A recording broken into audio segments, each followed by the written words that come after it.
भक्त समाज के सामने सबसे बड़ा और जटिल सवाल हमेशा से रहा है कि परमात्मा साकार है या निराकार। इस सवाल का जवाब संत रामपाल जी महाराज जी हमारे पवित्र शास्त्रों से प्रमाणित करके दे रहे हैं। आइए देखिए, परमात्मा साकार है या निराकार।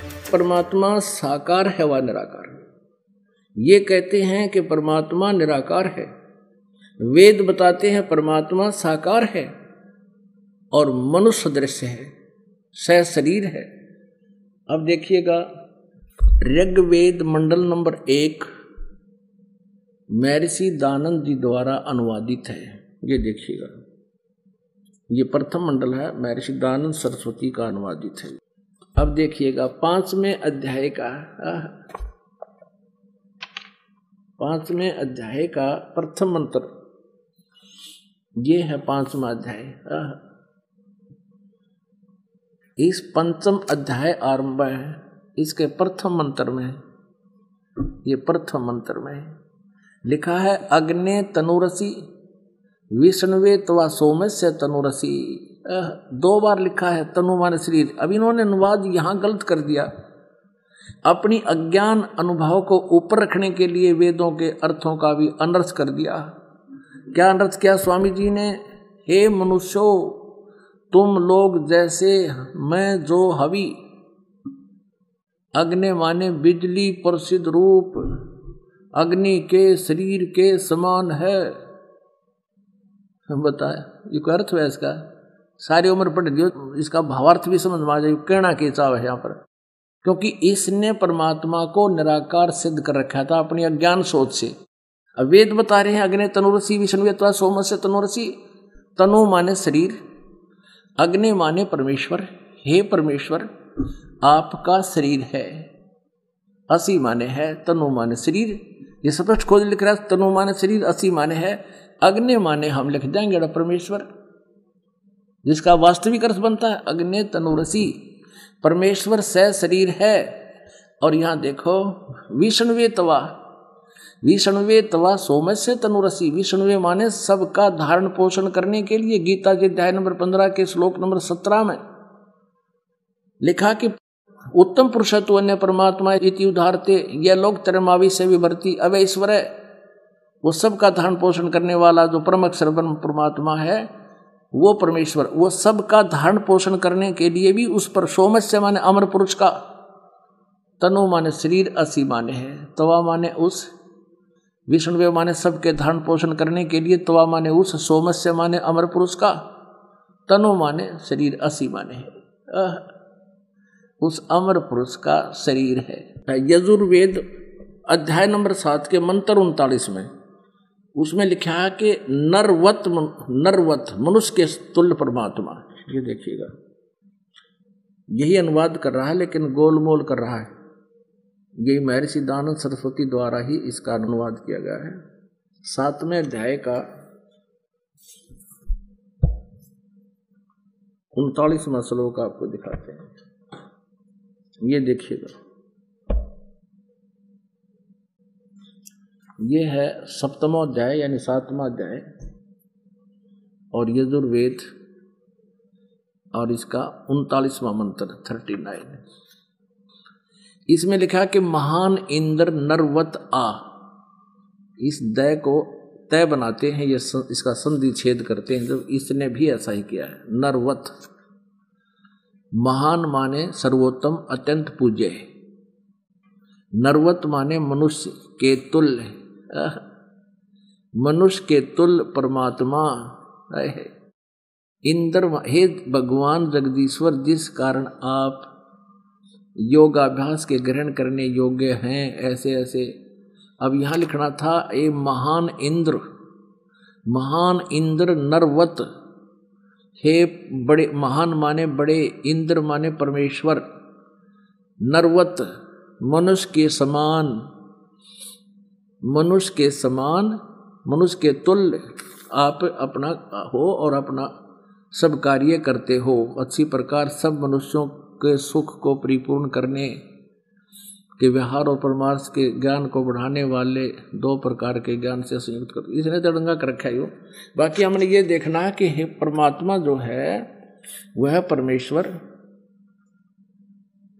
हे जगदीश्वर, जिस कारण आप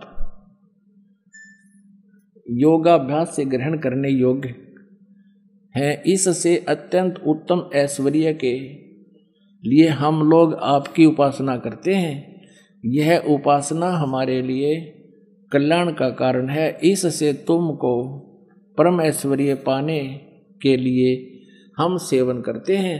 जो महान इंद्र, महान सर्वोत्तम अत्यंत पूज्य मनुष्य के समान के तुल्य अच्छे प्रकार, यानी इसका अर्थ ये कि वो परमात्मा आप आपकी पूजा करते हैं और आप मनुष्य के तुल्य हैं, आप परम पूज्य हैं। ये महान इंद्र। और दिखाते हैं आपको ऋग्वेद मंडल नंबर 1 और सूक्त नंबर 31 का मंत्र नंबर 17 में मनुष्यवत अग्नि, मनुष्य के तुल्य परमात्मा। ये देखिए ऋग्वेद, ये भी दानव सरस्वती का ही अनुवाद है, प्रथम मंडल ऋग्वेद मंडल नंबर 1 सूक्त नंबर 31 का मंत्र नंबर ये 17 है। इसमें स्पष्ट है मनुष्यवत अग्नि, मनुष्यवत अग्नि, अंगीरसवत अंगीरा है। इसने क्या लिखा है?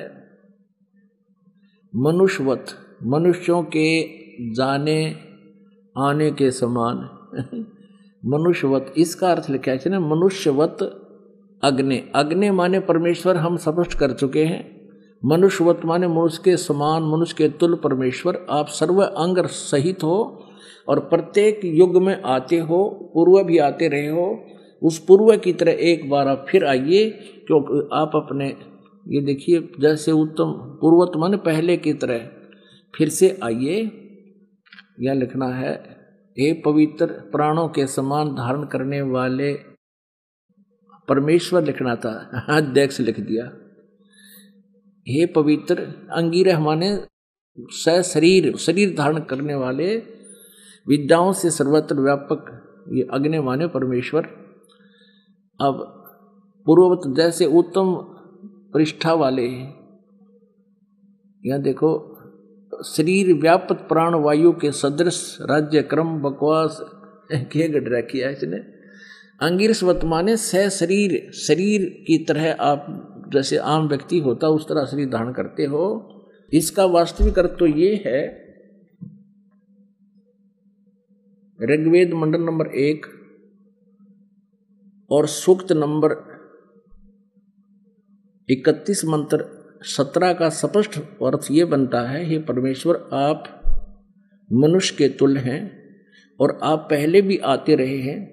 उस पहले की तरह फिर उसी तरह उस सुंदर शरीर धारण किए हुए आप आइए। आप जो पहले यथार्थ ज्ञान देकर चले जाते हो, एक बार पुनः यहाँ आइए और हमें फिर से उस ज्ञान से परिचित कराइए। ये परमात्मा का विधान है।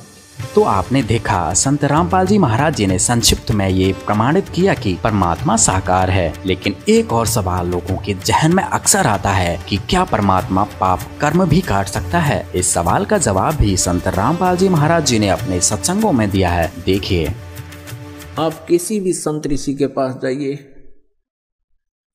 वर्तमान में भी यही सिद्धांत है उन लोगों का।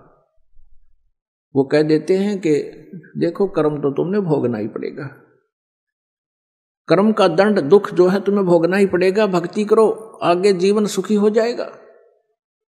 भले पुरुषों किसी के पैर में कांटा लगा हो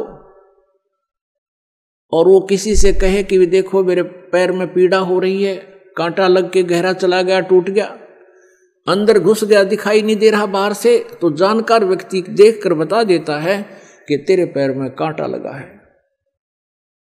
जिस कारण से तुझे ऐसा है, पीड़ा हो रही है।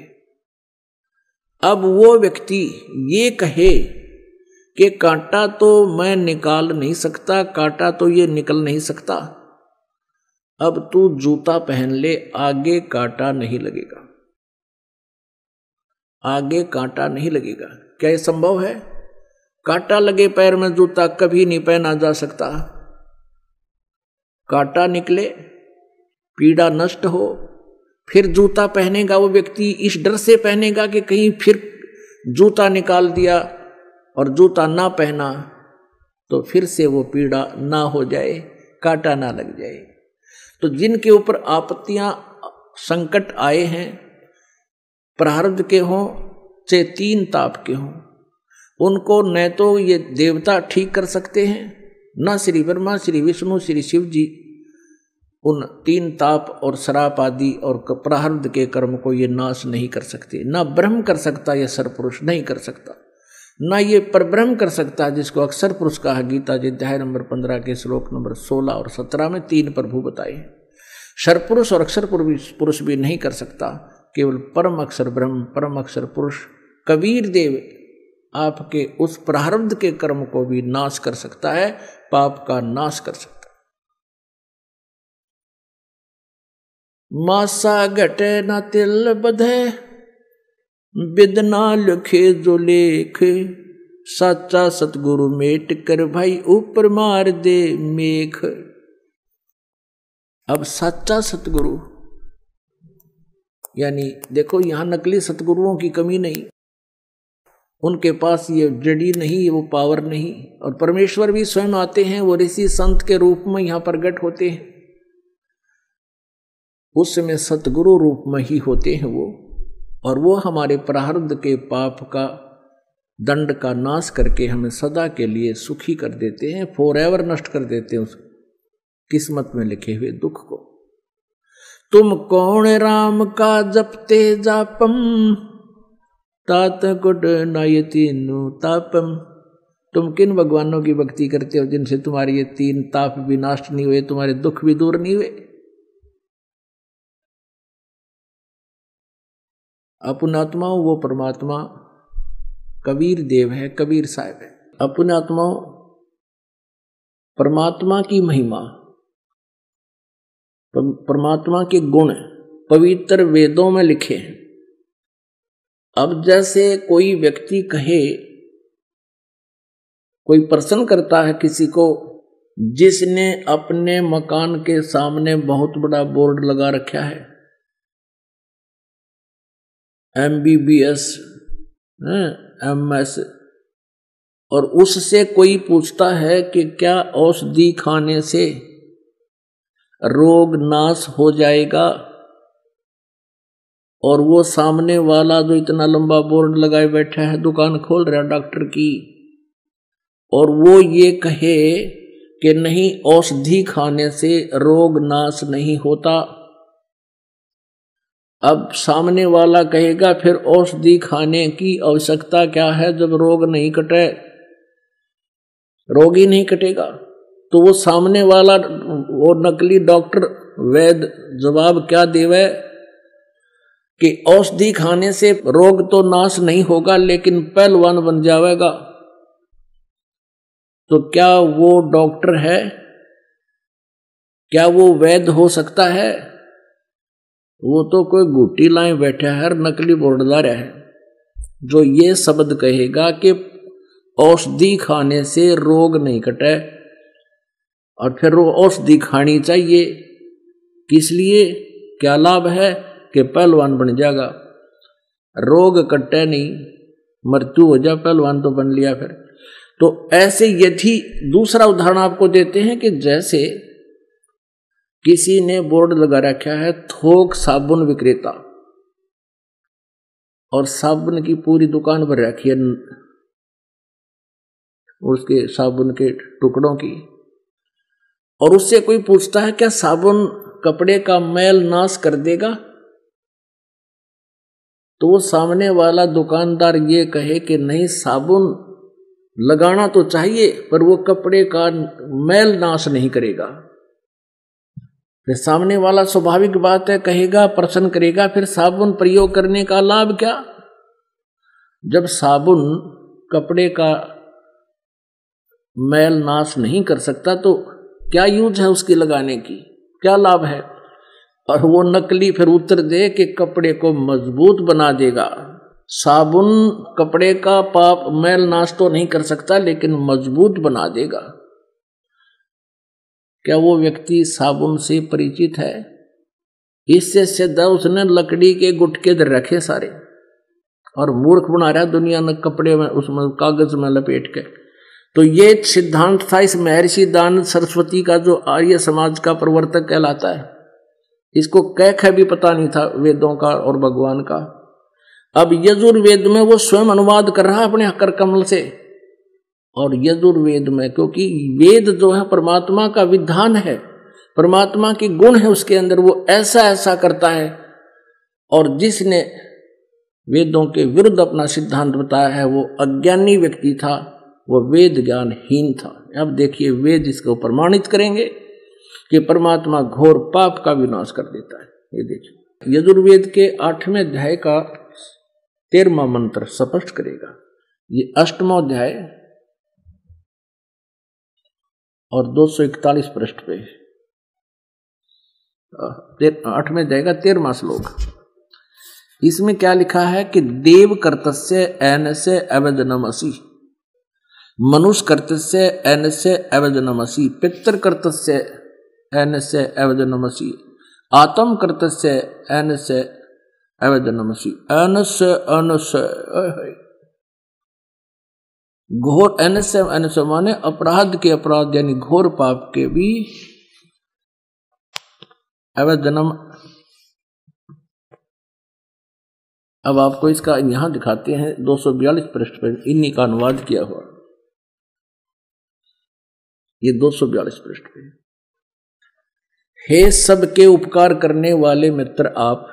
अब यहां इसने मित्र शब्द प्रयोग कर दिया, यहां परमेश्वर ना लिखा, क्योंकि इसको पता था वेदों को पढ़ने वाला मुझ पर पूरा विश्वास करेगा।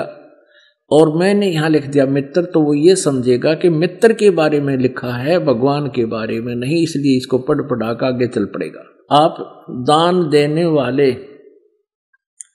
के अपराध के, अवजनम एनस्य माने अपराध के, अवजनम माने विनाश करने वाले, असी माने हो। मनुष्य कर्तस्य साधारण मनुष्यों के किए हुए, एनस्य माने अपराध के, अवजनम माने विनाश करने वाले हो।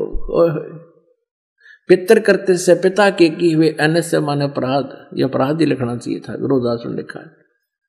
अच्छी प्रकार हरने वाले हो, नाश करने वाले हो। अपने किए हुए, एनस्य माने पाप के, एनस्य कहो, एनस्य का अर्थ पाप कहो, एनस्य माने अपराध कहो। एनस्य माने अपराध या पाप एक ही अर्थ होता है। एनस्य माने पाप के दूर करने वाले, अवजनम माने नाश करने वाले, अवजनम विनाश करने वाले हो, अवजनम माने विनाश करने वाले हो। एनस्य एनस्य अधर्म के अधर्म यानी घोर पाप के भी, अवजनम माने नाश करने वाले हो।